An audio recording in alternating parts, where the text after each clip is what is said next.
But you're seeing it all the way up the tube. Look at that. This is coming off of the quartz crystal at the end. See that? Okay. So it's hooked up to a copper coil. Yeah, this is the coil's To- just acting as a receiver. Okay. See as I take it away? Does it fold away? Okay, now I'm going to stick the...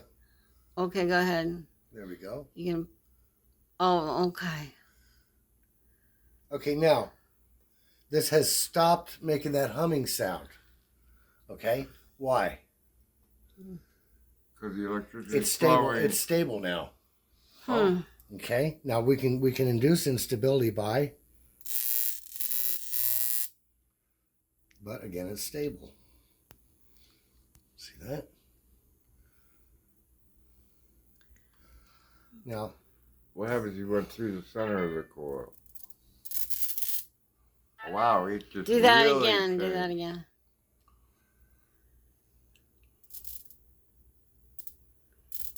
Look at that. that's it discharging through the glass. Okay. Okay? And what happens is the longer you let this sit, the more the charge is going to build up. I got that. Almost like a capacitor, huh? Yeah, because 2 minutes ago it wouldn't discharge up this high. Now it is. Okay? Okay. And one of the things that's happening is because there are springs in there, and those springs are acting like coils. Mm-hmm. Okay? And those coils are inducing not only current... What do you have in between each other? Stones. Okay. I'll get to that. Those stones are insulators, okay? But because each one of these springs is a coil, it's inducing a current into the next spring. But also because they're iron instead of brass, okay, it's setting up a vibration in there because it's magnetic. You're setting up a magnetic resonance between the springs because they're all cut to the same length, okay? And because they're under a slight amount of pressure, what happens to the electrons as they're going under,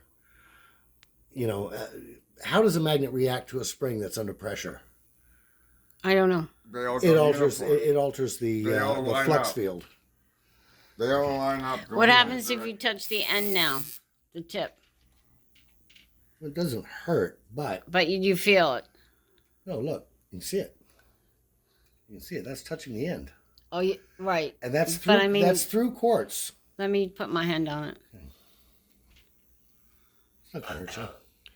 Okay, now touch here. Touch down. Yeah, look at that. So, and all these stones are chakra stones. They're all meant to be the stones that resonate with a person's chakras. Yes, and some of the stones actually fluoresce. Like this one here,